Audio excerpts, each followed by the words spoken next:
ជំរាបសួរបងប្អូនទាំងអស់គ្នាចាមកទៀតហើយនេះបងប្អូនអើយគេថាញ៉ាំនំបញ្ចុកស្វាយខ្ចីជាមួយពងទាណាបងប្អូនចានេះថារសជាតិវាគឺថាជូរអែមហឹរប្រៃណាបងប្អូនថានិយាយពីរសជាតិដូចខ្ញុំប្រាប់បងប្អូនចឹងឲ្យ100លើ100ណាបងប្អូនបើនិយាយទៅវិធីផ្សំវាមិនច្រើនប៉ុន្មានទេហើយបើថាវិធីធ្វើវិញគឺថាងាយខ្លីៗទេបងប្អូនងាយស្រួលធ្វើប៉ុន្តែដូចខ្ញុំនិយាយចឹងរសជាតិវិញគឺថាឆ្ងាញ់ខ្លាំងជូរអែមហឹរបងប្អូនជាមួយនឹងស្វាយខ្ចីរបស់យើងគឺថាក្របហើយវាសមជាមួយនឹងនំបញ្ចុករបស់យើងទាំងទន់ល្មើទេបងប្អូនឆ្ងាញ់ខ្លាំងណាចាហើយសម្រាប់គ្រឿងផ្សំរបស់យើងបងប្អូនមានមិនសូវជាច្រើនទេបងប្អូនមានស្ករមានពងទាមាននំបញ្ចុកមានម្ទេសស្រស់មានខ្ទឹមបារាំងក្រូចឆ្មាស្វាយខ្ចីហើយនឹងខ្ទឹមសមួយទៀតណាបងប្អូនចាហើយខ្ទឹមក្រហមផងដែរហើយពិថារៀបរាប់ឲ្យបងប្អូនបានឃើញឥឡូវយើងរៀបចំធ្វើបងប្អូនចាឥឡូវសម្រាប់ខ្ទឹមបារាំងរបស់យើងចិត្តបែបនេះមកបងប្អូនយើងយកចំនួន1ផ្លែណាចាហើយយើងចិត្តជាសរសៃចឹងបងប្អូនចាហើយបន្ទាប់ពីថាចិត្តហើយយើងទុកវាមកកដុបសិនមកហើយបន្ទាប់មកទៀតបងប្អូនយកខ្ទឹមក្រហមរបស់យើងណាចំនួន1ផ្លែ2ផ្លែអីចឹងទៅបងប្អូនហើយចិត្តជាសរសៃស្ដើងដូចគ្នាចឹងមកដើម្បីឲ្យថាយើងយកទៅលាយគ្រឿងគឺថាវាចូលជាតិលឿនចឹងណាបងប្អូនចានេះហើយយើងទុកមកកដុបទៀតសិនមកចាហើយថាបន្ទាប់ពីចិត្តរួចហើយឥឡូវយើងទៅចិត្តក្រូចឆ្មាវិញម្ដងបងប្អូនចាហើយក្រូចឆ្មានេះបងប្អូនយកក្រូចឆ្មាខ្មែរយើងហើយបើបានដាំខ្លួនឯងទេគឺថារឹតតែអេមបងប្អូនចាហើយសម្រាប់ក្រូចឆ្មាបងប្អូនអាចយកចំនួន5ផ្លែក៏បាន4ផ្លែក៏បានដែរចាហើយមួយទៀតបងប្អូនគ្រឿងផ្សំដែលពិសេសកុំភ្លេចស្វាយខ្ចីចាស្វាយខ្ចីមកផ្លែមកណាបងប្អូនហើយជ្រៀកជាសរសៃអញ្ចឹងមកចាហើយបន្ទាប់មកទៀតយើងក៏បានលាយទឹកប្រហុករបស់យើងចាហើយចំនួន3លាបព្រាទៅណាបងប្អូនហើយយើងថែមស្ករផងកន្លែងនេះយើងដាក់ស្ករក្រហមក៏បានដែរបងប្អូនស្ករសក៏បានហើយមួយទៀតចាម្ទេសហុយបងប្អូនសម្រាប់ខ្ញុំនេះខ្ញុំប្រើម្ទេសហុយបងប្អូនចាហើយនឹងអូមិញថាស្ករសច្រឡំប៊ីចេងបងប្អូនសុំទោសបងប្អូនហើយកុំភ្លេចថែមទឹកត្រីបន្តិចមកណាបងប្អូនចាទឹកត្រីបន្តិចបន្ទាប់មក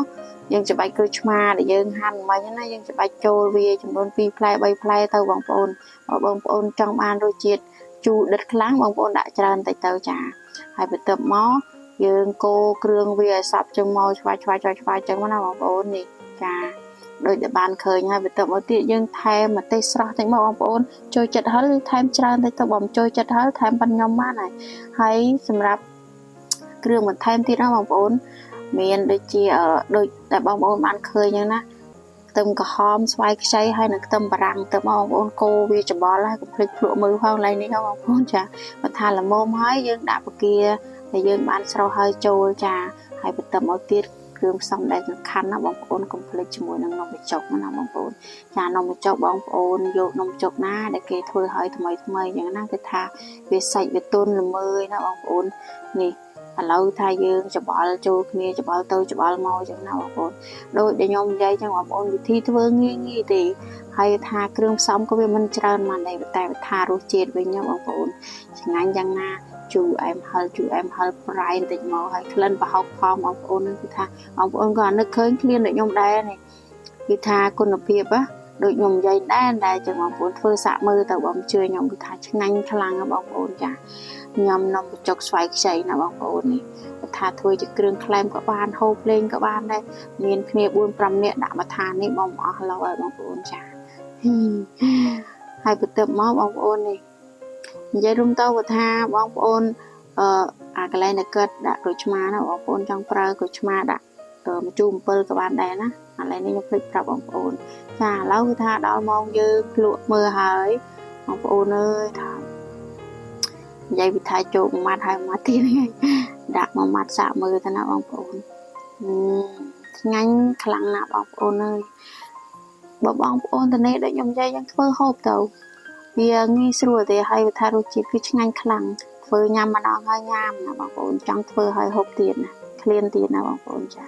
ហើយអរគុណច្រើនណាបងប្អូនទាំងអស់គ្នាសម្រាប់មើលវីដេអូតាំងពីដើមរហូតដល់ចប់ហើយកុំភ្លេចជួយ share ហើយនិង follow page ផងបងប្អូនហើយបើបងប្អូនចូលចិត្តញ៉ាំនំបញ្ចុកស្វាយខ្ចីនេះកុំភ្លេច comment ខាងក្រោមវីដេអូរបស់អ្នកខ្ញុំមួយផងណាបងប្អូនចាហ ហើយក៏ជូនពរឲ្យបងប្អូនទៅណាមកណាក៏ជួបតែសុខសុវត្ថិភាពហើយបើរស់ស៊ីក៏សូមឲ្យទទួលទានមានបានអរគុណច្រើនជំរាបលា